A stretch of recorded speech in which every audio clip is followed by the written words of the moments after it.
नाज़रीन अस्सलाम वालेकुम, आदाब। मैं मरी फातिमा तेलंगाना न्यूज़ टुडे में आप सभी का खैर मकदम है। नजर डालते हैं आज की अहम सुर्खियों पर एक नज़र। तेलंगाना हुकूमत ने रियासत भर में आज चीफ मिनिस्टर ब्रेकफास्ट स्कीम का किया आगाज़।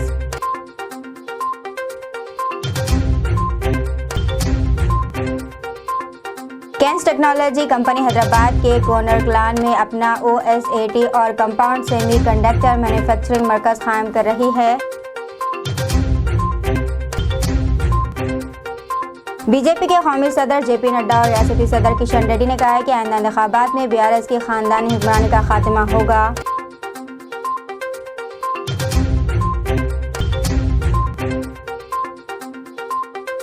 रियासती वज़ीरा तारक रामा राव और हरीश राव ने तेलंगाना में कांग्रेस या बीजेपी के इख्तियार में आने का इम्कान को मुस्तरद कर दिया। नाज़रीन, अब खबरें तफसील से। 2000 रुपए के करेंसी नोटों के डिपॉजिट और तब्दीली करने की कल आखिरी तारीख है। RBI गवर्नर शक्ति कांता दास ने कहा है कि अब तक बैंकों में 96% 2000 रुपए के नोट डिपॉजिट किए जा चुके हैं। फिलहाल 12,000 करोड़ रुपए के नोट सर्कुलेशन में हैं। 8 अक्टूबर के बाद सिर्फ RBI के 19 दफातर में ही नोट तब्दील किए जा सकते हैं। 2000 रुपए के नोट पोस्ट के जरिए RBI के एशोफात रवाना किया जा सकता है। इसके लिए एक वक्त में 20,000 रुपए तक की हद मुकर्रर की गई है। विजयवाड़ा की एंटी करप्शन ब्यूरो व अदालत ने आंध्र प्रदेश के साबिक वज़ीर आला चंद्रबाबू नायडू की जमानत की अर्जी पर फैसला पीर तक के लिए महफूज रख दिया। नायडू की जमानत की अर्जी पर आज अदालत में बहस हुई और जज ने फैसले पीर तक के लिए मुलतवी कर दिया। ACB अदालत ने कुल स्कीमी डेवलपमेंट स्कैम केस में तेलुगु देशम पार्टी के सरबराह की रिमांड 19 अक्टूबर तक बढ़ा दी थी। तेलंगाना एंटी करप्शन ब्यूरो के अहदेदार बंजारा हिल्स के SHO नरेंद्र के खिलाफ एक पब के मालिक से 3 लाख रुपए की रिश्वत लेने के मामले की जांच कर रही है। एक शिकायत पर ACB ने केस बुक करते हुए बंजारा हिल्स SHO से पूछताछ कर रही है। बताया जा रहा है कि ACB ने पुलिस स्टेशन से नगद रकम बरामद कर ली और इसे जब्त कर लिया गया। इस ज़िम्मन में तलाशी कार्रवाई अंजाम दी जा रही है। एक साबिक इंस्पेक्टर, 2 कांस्टेबल और एक होमगार्ड तफ्तीश के दायरे में है। कैंस टेक्नोलॉजी 2800 करोड़ रुपए की सरमाया से तेलंगाना में अपना OSAT और कंपाउंड सेमी कंडक्टर मैन्युफैक्चरिंग मरकज़ कायम कर रही है। रियासती वज़ीर सनत तारक रामा राव ने इसका खैरमकदम किया। इस मरकज़ के क़याम से तकरीबन 2000 रोज़गार के मौके पैदा होंगे। कंगारकान क्लान में 40 एकड़ अराजी पर यह मरकज़ कायम किया जा रहा है और तवक्को है कि 12 से 18 महीनों में कंपनी में सरगर्मियाँ शुरू हो जाएंगी। मरकजी वजीर बीजेपी के रियासती सदर किशन रेड्डी का कहना है कि तेलंगाना में अवाम बीजेपी की हिमायत के लिए तैयार है। किशन रेड्डी ने पार्टी वर्करों पर जोर दिया है कि वो BRS और कांग्रेस को शिकस्त देने के लिए जामा इंतखाबी मनसूबा बनाए। हैदराबाद में बीजेपी की रियासती कौंसिल मीटिंग से खिताब करते हुए किशन रेड्डी ने कहा है कि वज़ीर आज़म मोदी की पलमूर और इंडोर रैलियाँ कामयाब रहीं और इन्हें लोगों का ज़बरदस्त रद्द-ए-अमल मिला। किशन रेड्डी ने इल्ज़ाम लगाया कि BRS MIM के साथ काम कर रही है जो कि ख़वातीन तहफ़्फ़ुज़ात बिल की मुखालिफत थी। मरकजी वज़ीर ने ख़वातीन रिजर्वेशन बिल पर वोटिंग में हिस्सा न लेने पर कांग्रेस अरकान पार्लियामेंट को तनक़ीद का निशाना बनाया। इस मौके पर बीजेपी के कौमी सदर JP नड्डा, कौमी जनरल सेक्रेटरी बंडी संजय, रुकन पार्लियामेंट लक्ष्मण DK अरुणा और दीगर मौजूद थे। RBI गवर्नर शक्तिकांत दास ने ऐलान किया है कि मालियाती पॉलिसी कमेटी ने मुत्तफ़िक़ा तौर पर फैसला किया है कि पॉलिसी रेपो रेट को 6.50% बरकरार रखा जाए। मालियाती पॉलिसी कमेटी के इजलास के बाद RBI ने कहा है कि मुल्क की इक़्तिसादी हालत को देखते हुए रेपो रेट को मुसलसल चौथी मरतबा तब्दील न करने का फैसला किया गया है। इसी तरह SDF की शरह 6.25% और MSF की शरह और बैंक की शरह 6.75% रहेगी। रियासती हुकूमत ने चीफ मिनिस्टर ब्रेकफास्ट स्कीम की शुरुआत की है। फिलहाल तमाम 119 असम्बली हलकों के एक स्कूल में एक स्कीम लॉन्च की गई है और दशहरे की तातीलात के बाद इसे तमाम स्कूलों में नाफिज किया जाएगा। मोबाइल ऐप के जरिए इस पर निगरानी रखी जाएगी। रियासती हुकूमत ने इस प्रोग्राम के लिए 652 करोड़ रुपये मुख्तस किए हैं जो कि 27,147 सरकारी स्कूलों में नाफिज की जाएंगी। वज़ीर तालीम सविता रेड्डी ने वज़ीरा हरीश राव, P महेंद्र रेड्डी के हमरा रंगारेड्डी जिले के महेश्वरम हल्के के रवराला जिले परिषद हाई स्कूल में स्कीम का इफ्तिताह किया। वज़ीर IT KT रामा राव ने सिकंदराबाद के मैरटपल्ली में एक सरकारी स्कूल में ब्रेकफास्ट स्कीम लॉन्च की। केटिया ने तलबा के साथ नाश्ता किया। इस मौके पर केटिया ने हफ्ते भर में तलबा को दी जाने वाली तग़ज़िया बख्श ग़ज़ा की तफसीलात भी फराहम की। रियासती वज़ीर ने ग़ज़ा के मियार को बरकरार रखने की और बाज़ाब्ता इसकी निगरानी करने की अहदेदारों को हिदायत दी है। इन्होंने स्कूल टीचरों से भी फीडबैक तलब किया। वज़ीर दाखिला महमूद अली ने उपल एक स्कूल में GHMC कमिश्नर रोनाल्ड रोज इसके हमरा ये स्कीम लॉन्च की। खम्मा में रियासती वजीर P अजय कुमार, सूर्यापेट में G जगदीश रेड्डी, निर्मल में इंदिरा किरण रेड्डी, जगत्याल में के ईश्वर, नपरती में निरंजन रेड्डी ने CM ब्रेकफास्ट स्कीम लॉन्च किया। रियासत के मुख्तलिफ इलाकों में कलेक्टरों और दीगर अवामी नुमाइंदों ने इस स्कीम की शुरुआत की है।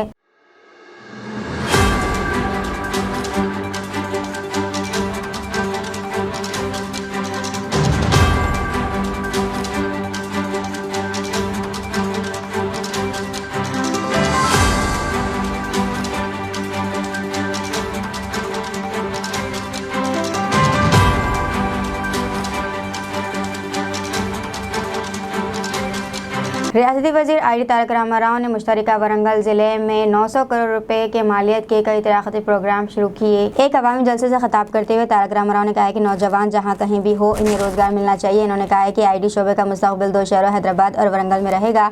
KTR ने कहा कि इन्होंने NRI से गुजारिश की है कि वो आंध्र प्रदेश में भी IT कंपनियां कायम करें। इन्होंने कहा कि बेंगलुरु के IT शोबे में काम कर रहे मुलाजिमीन में से 40% का ताल्लुक तेलुगु रियासतों से है। इन्होंने कहा कि अगर बेंगलुरु के IT मुलाजिमीन में रियासत में काम करना चाहते हैं तो इन्हें बेहतर मौके फराहम किए जाएंगे। KTR ने मज़ीद कहा कि रियासत में 8 IT हब कायम किए गए हैं।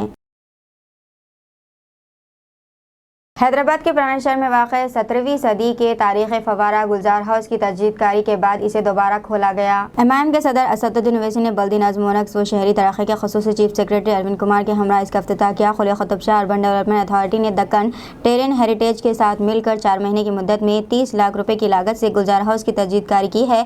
हुकाम ने LED लाइट्स भी नस्ब किए हैं जो कि रात के वक्त फवारे की खूबसूरती में मज़ीद इजाफा करेगी।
रियासती वजीर हरीश राव ने मुश्तरका निजामाबाद में कई तराक़ती प्रोग्राम का इफ्तिताह किया। कामारेड्डी जिले के बचकुंडा में 100 बिस्तरों पर मुश्तमिल अस्पताल की तामीर के लिए रियासती वजीर ने भूमि पूजा की। इन्होंने 26 करोड़ रुपए की लागत से कई कामों का संग बुनियाद रखा। हरीश राव ने दरपली मंडल हेडक्वार्टर पर भी 100 बिस्तरों पर मुश्तमिल अस्पताल के लिए भूमि पूजा की। अवामी इरादे से खिताब करते हुए हरीश राव ने कहा कि रियासत में कांग्रेस और बीजेपी को इख्तिदार मिलने का सवाल ही पैदा नहीं होता।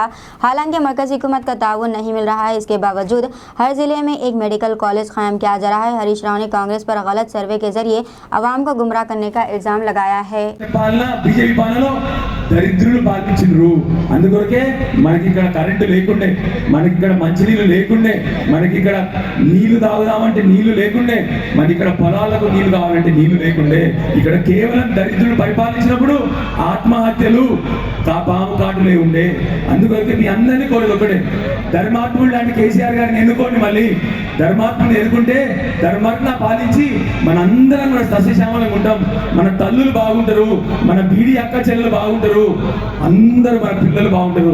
ఒక్కసారి ఆలోచన చేయండి మీరందరూ 65 ఏళ్ళు। జై తెలంగాణ, జోహార్ తెలంగాణ మన వీరులకు। గౌరవ శాసనసభ్యులు పెద్దలు, ఈ మెట్పల్లి కొరుట్ల నియోజకవర్గం యొక్క రూపురేఖలు మారుస్తూ నిరంతరం తన ప్రజల కోసం ఆలోచించినటువంటి సీనియర్ శాసనసభ్యులు పూజ్యులు పెద్దలు విద్యాసాగర్ రావు గారికి, జడ్పీ చైర్మన్ సోదరిమణి వసంత గారికి, మీ అందరి ఆశీస్సులతో మన కొరుట్ల కాబోయే శాసనసభ్యులు యువ డాక్టర్ సంజయ్ గారికి, గౌరవనీయులు చీటి వెంకట్రావు గారు, అన్నం లావణ్య గారు, రాజేష్ లావణ్య గారు, తోట నారాయణ గారు, పెద్దలు సీనియర్ నాయకులు నారాయణ రెడ్డి గారు, డాక్టర్ అనూప్ రావు గారు, రణవేణి సుజాత గారు, పెద్దలు జితేందర్ రావు గారు, వేదిక మీద ఉన్న ఎంపీపీలు, జెడ్పీటీసీలు, కౌన్సిలర్లు, సర్పంచ్లు, ఎంపీటీసీలు, మార్కెట్ చైర్మన్లు, డైరెక్టర్లు, వేదిక మీద ఉన్న బీఆర్ఎస్ పార్టీ నాయకులకు, బీఆర్ఎస్ పార్టీ కుటుంబ సభ్యులు, జర్నలిస్టులందరికీ పేరు పేరున నమస్కారం తెలియజేస్తా ఉన్నాను। खानापुर की बीआरएस असेंबली रेखा नायक ने पार्टी से इस्तीफा दे दिया। रेखा नायक का कहना है कि वो खानापुर से तनहा मुकाबला करेंगी। इन्होंने खवातीन को अहमियत ना देने पर बीआरएस को तनकीद का निशाना बनाया है। चीफ मिनिस्टर चंद्रशेखर राव ने नागार्जुना सागर लिफ्ट किनाल से फसलों के लिए पानी छोड़ने की मुतालिका अहदेदारों को हिदायत दी है। चीफ मिनिस्टर ने कहा है कि दरियाई कृष्णा से तेलंगाना के हिस्से का पानी छोड़ा जाए। इन्होंने कहा है कि 20 दिनों के लिए पानी छोड़ा जाए। इस साल मुनासिब बारिश न होने की वजह से नलगुंडा खम्मम अजला में फसलों को नुकसान होने का खदशा है। इसी तनाजुर में चीफ मिनिस्टर ने फसलों के लिए पानी छोड़ने का फैसला किया है। बीजेपी के कौमी सदर जेपी नड्डा का कहना है कि चीफ मिनिस्टर चंद्रशेखर राव की हुक्मरानी रजाकारों की तर्ज पर है। हैदराबाद के गटकेसर में बीजेपी की रियासती कौंसिल की मीटिंग से खिताब करते हुए नड्डा ने कहा कि आइंदा इंतखाबात में बीआरएस के खानदानी हुक्मरानी का खात्मा होगा। इन्होंने कांग्रेस को भी तनकीद का निशाना बनाया और कहा है कि पार्टी अवाम के इलाकाई मुतालिबात को नजरअंदाज कर रही है। ये सारी बातें मैं क्यों आपको बोल रहा हूं? क्योंकि आज अगर दुनिया में भारत का डंका बज रहा है तो देश में भी गांव, गरीब, वंचित, पीड़ित, शोषित, दलित, महिला, युवा, इनको ताकत मिल रही है। किसान को प्रधानमंत्री किसान सम्मान निधि की बात करें अगर, तो 11 करोड़ 78 लाख यानी अप्रोक्सीमेटली 12 करोड़ किसान को 6,000 रुपए हर साल मिल रहा है। आप बताइए, इससे किसानों का सशक्तिकरण हुआ कि नहीं हुआ? एम्पावरमेंट हुआ है कि नहीं हुआ है? और उसी में अगर मैं संख्या बताऊंगा आपको, तो अगर 11 करोड़ हुआ है तो उसमें 38,50,000 तेलंगाना के किसान हैं जिनको कि किसान सम्मान निधि मिली। ये 38 लाख किसानों से आप पूछिए तो जरूर कि बोलो मोदी जी का आपको किसान सम्मान निधि मिला कि नहीं मिला, उससे आपको ताकत मिली कि नहीं मिली। जल जीवन मिशन 100% हो गया है आपके यहां, 100%।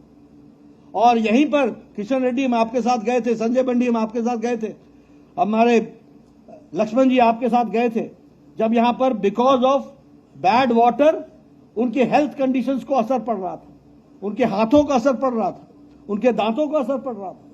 आज आपको स्वच्छ फ्लोराइड के कारण, आज आपको स्वच्छ जल, 100% पहुंचाने का काम किया तो वह भी नरेंद्र मोदी जी की सरकार ने किया। अगर आज जब दुनिया एक आर्थिक मंदी से गुजर रही है, जब दुनिया कोरोना के मार के चपेट से निकलने का प्रयास कर रही है, तो the bright spot is only India. This you should remember. The only bright spot, the stable economy is only India. The fastest growing economy is only India. ये कैसे हुआ? ये इसलिए हुआ कि कोरोना के बाद दुनिया के देशों में फ्री बीज दिए गए और मोदी जी ने इंफ्रास्ट्रक्चर पर और अपने गांव के लोगों को मजबूती करने के लिए ताकत देने का काम किया. इसके कारण now India is from 10th to the 5th largest economy. अब गांव के आदमी को अब बताएंगे कि नहीं बताएंगे? बताएंगे कि नहीं बताएंगे? और उनसे कहना पहले तेलंगाना जीतना है और साथ साथ दिल्ली जीतना है और फिर से दुनिया की तीसरी बड़ी इकोनॉमी बनानी है मोदी जी के नेतृत्व में. इस बात को हमको कहना है, इस बात के लिए हमको काम करना है. और इसीलिए मैं आपके सामने ये सारी बातें रख रहा हूं. आज मोबाइल में, आज स्टील में, आज टॉय इंडस्ट्री में, आज फार्मास्यूटिकल्स में, आज ऑटोमोबाइल इंडस्ट्री में भारत ने एक लंबी छलांग लगा करके आज मजबूती की ओर जा रहा है. यह अपने आप में बताता है कि किस तरीके से भारत का परिवर्तन का काम चल रहा है. अभी हमारे सामने किशन रेड्डी ने बताया कि 6 लाख करोड़ रुपए दिए गए अपने विकास के दृष्टि से. 9 लाख, क्षमा करिए, 9 लाख करोड़ रुपए दिए गए इंफ्रास्ट्रक्चर की दृष्टि से. और आपको जानकर के खुशी होगी कि इस साल इसी काम को, इंफ्रास्ट्रक्चर को बढ़ाने के लिए सारे देश में 10 लाख करोड़ रुपए खर्च हुआ. हर तरीके से विकास, रोडवेज, हाईवेज, एयरवेज और जहां पानी है वहां वाटरवेज, हर पर काम चल रहा है. आप बताइए, आपको हाईवेज दिखते हैं कि नहीं दिखते हैं? तेलंगाना में दिखते हैं कि नहीं दिखते हैं? आप सब लोग अपने अपने स्थानों से 3 से 4 घंटे के अंदर ज्यादा से ज्यादा पहुंच जाते हैं कि नहीं पहुंच जाते हैं? आपकी गाड़ी की स्पीड 90 से ऊपर होती है कि नहीं होती है? भाई जरा संभल के चलो. मैं तो आपको वही बोलूंगा जो आवश्यक होती है. 90 means that you are at ease, but at the same time there is the speed which you have to understand. लेकिन ये हाईवेज के कारण हुआ, रोडवेज के कारण हुआ. मेरे टूर प्रोग्राम में कल लिखा हुआ था 56 किलोमीटर्स और नीचे लिखा हुआ था 30 मिनट्स. मैंने कहा यार 56 किलोमीटर्स 30 मिनट्स. अब आप समझो इसका मतलब क्या है. पहले क्या लिखा होता था? 56 किलोमीटर्स. अब आपने मेरा जवाब दे दिया. So this is what you have to understand what is development. इसलिए रोडवेज, हाईवेज, रेलवेज, सिकंदराबाद का रेलवे स्टेशन को मोस्ट मॉडर्नाइज्ड रेलवे स्टेशन बनाया जा रहा है कि नहीं बनाया जा रहा है? आपकी डबल लेनिंग चल रही है कि नहीं चल रही है? एयरपोर्ट्स बन रहे हैं कि नहीं बन रहे हैं? विकास के नए आयाम लिखे जा रहे हैं कि नहीं लिखे जा रहे हैं? एम्स का शिलान्यास हो रहा है कि नहीं हो रहा है? हो गया बीबी नगर में. ये सारे विकास के काम. अभी बताइए, ट्राइबल यूनिवर्सिटी डिक्लेयर की प्रधानमंत्री जी की नहीं की? अब बताइए, प्रधानमंत्री जी ने एक दिन में 8,000 करोड़ रुपए का और दूसरे दिन 14,000 करोड़ रुपए का ऐलान किया कि नहीं किया?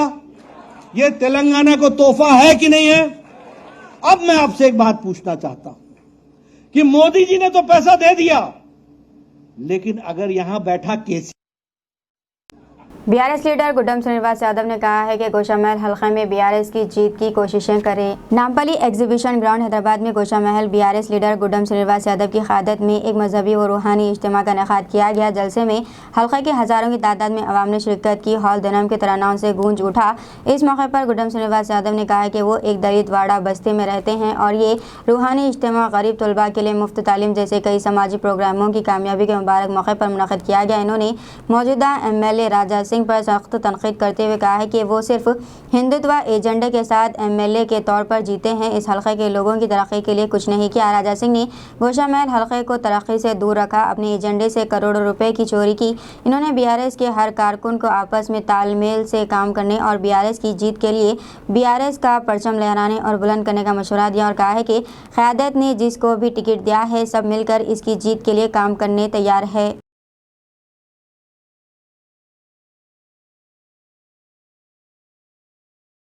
तेलंगाना के वज़ीर दाखिला महमूद अली के खिलाफ SR नगर पुलिस स्टेशन में शिकायत दर्ज कराई गई है। जट सिंह कांग्रेस लीडर ने तेलंगाना के वज़ीर दाखिला महमूद अली ने अपने बॉडीगार्ड को तमाचा रसीद किया। वज़ीर तलासानी श्रीनिवास यादव की सालगिरह की तक़रीबात कोटला के विजय भास्कर रेड्डी स्टेडियम में मुनक़िद हुए। तलासानी की सालगिरह की तक़रीबात में शरीक महमूद अली ने बॉडीगार्ड पर यह कहकर नाराज़गी का इजहार किया कि गुलदस्ता कहाँ है। హోంమంత్రి ఒక అసమర్థుడైన తెలంగాణ హోంమంత్రి పైన ఈరోజు ఎస్ఆర్ నగర్ పోలీస్ స్టేషన్లో కంప్లైంట్ చేయడం జరిగింది. ముఖ్యంగా ఈరోజు ఒక బ్రేక్ఫాస్ట్ ఫంక్షన్లో తలసాని శ్రీనివాస్ యాదవ్ యొక్క బర్త్డే సందర్భంగా ఈయన గ్రీట్ చేయడానికి పోయిండు ఉప ముఖ్యమంత్రి. బొకే పక్కన ఉన్న గన్మెన్ను బొకే అడిగిండు. బొకే లేనని చెప్పినందుకు బాజాప్తా ఆయన ముందు ఆయనను చేయడం జరిగింది, ఆయన కొట్టడం జరిగింది. దీని మీద నేను ఈరోజు ఒక డ్యూటీలో ఉన్నటువంటి కానిస్టేబుల్ ఎవరైతే నీకు అంగరక్షకునిగా ఉన్నారో, నీకు సెక్యూరిటీగా ఉన్నారో, ఒక డ్యూటీలో ఉన్నటువంటి వ్యక్తి పైన నీకు చేయడం అనేది అది నాన్ బెయిలబుల్ కిందికి వస్తుంది. Section 353 of code the act defines assault and criminal force under section 351 and 350 respectively 27. దీని కింద నేను కేసు ఫైల్ చేయడం జరిగింది. పోలీసు ఛాన్స్ చెప్పిన తర్వాత ఇవ్వాలన్నా వద్దా అని చెప్పి అన్నీ ఆలోచించి మరి లాస్ట్కు నా కేసు తీసుకొని దానికి స్వీకరించడం జరిగింది. దీనికి సబ్మిషన్ టైము అప్లికెంట్ అంతా రాసిండ్రు, దాని కాంటాక్ట్ నెంబర్ అంతా రాసిండ్రు, కేసు నెంబర్ కూడా ఇచ్చిండ్రు, పిటిషన్ నెంబర్ ఇచ్చిండ్రు. దీని మీద ఖచ్చితంగా ఎక్నాలజ్మెంట్ నెంబర్ ఇచ్చింది. దీని మీద ఖచ్చితంగా చర్యలు తీసుకుంటారని చెప్పేసి మేము ఆశిస్తున్నాం. ఈరోజు ఒక పోలీసులను PCC ప్రెసిడెంట్ రేవంత్ రెడ్డి గారేమో అన్నారని చెప్పి ఆయన మీద అన్ని పోలీస్ స్టేషన్ల పోలీస్ సంఘం తిరిగి అన్ని పోలీస్ స్టేషన్ల కంప్లైంట్ ఇచ్చుకుంటూ తిరిగిండ్రు. ఈరోజు ఒక కానిస్టేబుల్ను కొట్టే అది బాజాప్తా కెమెరాలు దొరికింది. ఈరోజు పోలీస్ సంఘాలు ఏం చేస్తున్నాయి నంబర్ 1. ఇంకోటి పోలీస్ కిష్టయ్య తెలంగాణ కోసం చచ్చిపోయాడు. DSP నరిని తెలంగాణ కోసం రాజీనామా చేసి ఈరోజు తెలంగాణ పోలీసు మన తెలంగాణ పోలీసులు ఒక అసమర్థుడైన హోంమంత్రి చేసుకుంటే మీరేం చేయబోతున్నారు? తెలంగాణ ప్రజల మీరు చెప్పాల్సిన అవసరం, మీ సంఘం ఏం చేయబోతుంది చెప్పాల్సిన అవసరం ఉంది. ఈరోజు కానిస్టేబుల్ కానించి ఆయన రాత పరీక్ష రాసిండు, శారీరక దౌర్యం ప్లస్ స్పోర్ట్స్ ఇవన్నీ ఈవెంట్స్ అయిన తర్వాత ఆయన కానిస్టేబుల్ అయింది. హోంమంత్రి ఎట్లయిండు? ఆయన కార్యకర్తగా పనిచేసిందా? ఆయన పార్టీకి ఆయన కష్టపడ్డా? తెలంగాణ ఏం చేయలే. కేసీఆర్ ఇంటికి రోజు మాంసము నల్లిబొక్కలు ఇవి మోసి పాలు తీసుకుపోయి పెరుగు తీసుకుపోయి హోంమంత్రి అయినావు. నువ్వేం పెద్దగా కష్టపడ్డోని కాదు, అర్థమైందా? అసోంటోని కష్టం విలువ తెలియదు, కానీ కష్టపడి కానిస్టేబుల్ అయినటువంటి వ్యక్తి ముందు చేసుకున్నావు. కాబట్టి నా డిమాండ్ ఏంటంటే కాంగ్రెస్ పార్టీ పక్షాన హోంమంత్రి అంటే వెంటనే రాజీనామా చేయాలి. ఒక డ్యూటీ పైన ఉన్న కానిస్టేబుల్ పైన చేసుకున్నందుకు నాన్ బెయిలబుల్ వారెంట్ కింద జైలుకు పంపాలి. ప్లస్ ఆయన వెంటనే కానిస్టేబుల్కు క్షమాపణ బేషరతుగా మీడియా ముఖంగా క్షమాపణ చెప్పాలని డిమాండ్ చేస్తూ సెలవు తీసుకుంటున్నాను. జై తెలంగాణ, అమరవీరులకు జోహార్.